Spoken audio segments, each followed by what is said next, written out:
Europe, animé par Jean-François Biardot, avec Michel Piot et Daniel Bernussou de la Maison de l'Europe, Centre d'information Europe Direct Limousin. Tout ce qu'on dit sur l'Europe et tout ce qu'on ne dit pas sur l'Europe, eh bien, vous allez le savoir en écoutant cette chronique. Michel, ça fait un peu plus d'un an, les Anglais ont voté pour le Brexit, à la surprise générale, mais enfin, ils l'ont voté. Alors, où en sommes-nous au bout d'un an ? Eh bien, c'est vrai. Entre le référendum du 23 juin 2016, organisé par l'ancien Premier ministre David Cameron, et l'ouverture des négociations le 19 juin 2017, un an s'est écoulé. Donc, on peut avoir légitimement l'impression que ce dossier n'a pas beaucoup avancé. Pourtant, une fois l'effet de surprise passé, comme tu disais, les protagonistes se sont progressivement mis en place et le calendrier a été précisé. On connaît maintenant la date butoir, c'est le 29 mars 2019. Alors, ce calendrier, que prévoit-il ? Quel est-il ?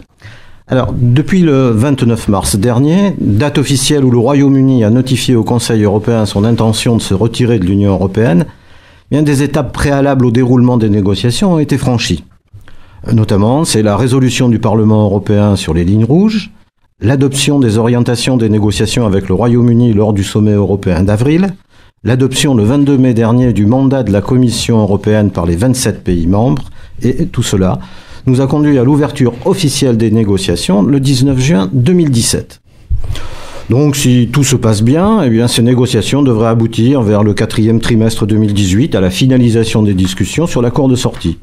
Suivront alors les votes du Parlement européen, des parlements des 27 pays membres, du Parlement britannique et du Conseil de l'Union européenne à la majorité qualifiée. Nous arrivons ainsi, dans le cas le plus favorable, à la limite du processus de négociation fixé au 29 mars 2019. Cependant, à cette date, deux autres scénarios sont possibles. D'abord, il peut y avoir le cas où les deux parties ont encore besoin d'un peu de temps pour finaliser les discussions.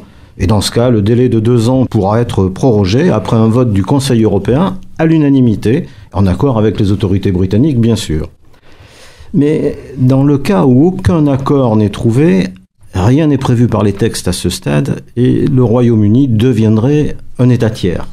Alors, quels sont les enjeux de la sortie ? Alors, les conséquences sont difficiles à prévoir. Pour certains, cette sortie est une catastrophe. L'Union européenne perd une grande puissance, une des plus importantes places financières au monde, le premier partenaire diplomatique des États-Unis, ainsi qu'un des États européens entretenant une armée régulière conséquente. Pour d'autres, au contraire, le Brexit peut permettre de relancer l'intégration européenne. Le Royaume-Uni étant, c'est bien connu, un des pays historiquement le moins favorable à l'intégration européenne.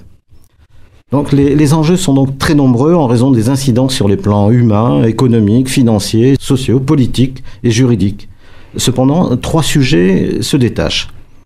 D'abord, le droit des citoyens européens, avec tout ce qui concerne la libre circulation entre l'Union européenne et le Royaume-Uni. Et puis la facture de sortie de l'Union européenne pour le Royaume-Uni. Et enfin, la situation d'Irlande qui partage sa seule frontière terrestre avec le Royaume-Uni. Bon, bien évidemment, les pourparlers porteront aussi en grande partie sur les futures relations commerciales. Mais précisons nos sujets brûlants. Les droits des citoyens concernent plus de 4 millions de personnes. On a environ 3 millions d'Européens qui vivent et qui travaillent au Royaume-Uni, dont 900 000 Polonais. Tandis que 1 million de citoyens britanniques sont installés dans un autre État membre et un bon tiers vit en Espagne.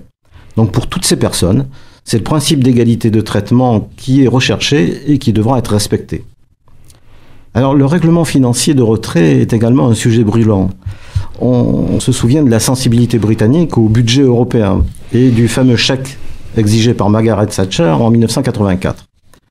Mais plus simplement, le Royaume-Uni doit honorer les engagements budgétaires qu'il a pris en tant qu'État membre pour la période 2014-2020, dont le montant oscille tout de même autour de 60 milliards d'euros. Selon Michel Barnier, qui mène les négociations pour l'Union européenne, l'objectif est de solder les comptes. Il ne s'agit pas d'une punition ni d'une taxe de sortie, le retrait a un coût qu'il faut finaliser. Cependant, il y a une contrepartie également à cela. Le Royaume-Uni est aussi un contributeur net au budget de l'Union européenne et la Commission devra trouver ce manque de recettes qui est tout de même de l'ordre de 9 milliards d'euros. Enfin, le troisième sujet concerne les zones de tension que l'Union européenne avait permis d'apaiser. C'est d'abord la question de la frontière entre les deux Irlandes.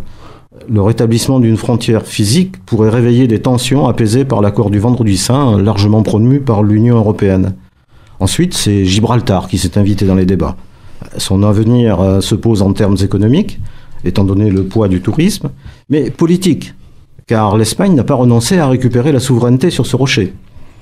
Donc on voit bien, de très nombreux enjeux s'attachent au Brexit et il faudra beaucoup de volonté de part et d'autre pour faire avancer les discussions. Alors le Brexit, c'est seulement un problème technique de négociation ? Non, bien sûr, puisque ces négociations, ces discussions ont lieu dans un contexte politique mouvant, ce qui peut influencer le rythme et le contenu des discussions. Du côté du Royaume-Uni, on l'a vu, Theresa May s'est engagée à mener un processus de sortie qu'elle n'avait elle-même pas souhaité.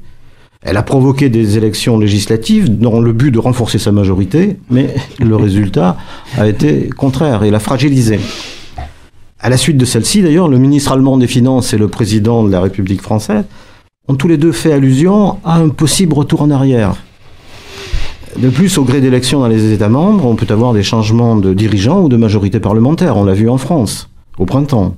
Des élections ont lieu en Allemagne dans les prochains jours. En Autriche, au mois d'octobre. La République tchèque suivra et l'Italie vraisemblablement au printemps prochain. Enfin, la finalisation des discussions va se dérouler dans le cadre de la campagne des élections européennes de 2019, qui auront lieu vraisemblablement en mai ou juin. Donc on voit bien, à ce stade, tout est encore mouvant. La conclusion des négociations relève de scénarios possibles. Mais pour la première fois depuis 2005, le sentiment pro-européen remonte. Et pour autant, l'euroscepticisme reste bien présent et l'incertitude pourrait bien le renforcer.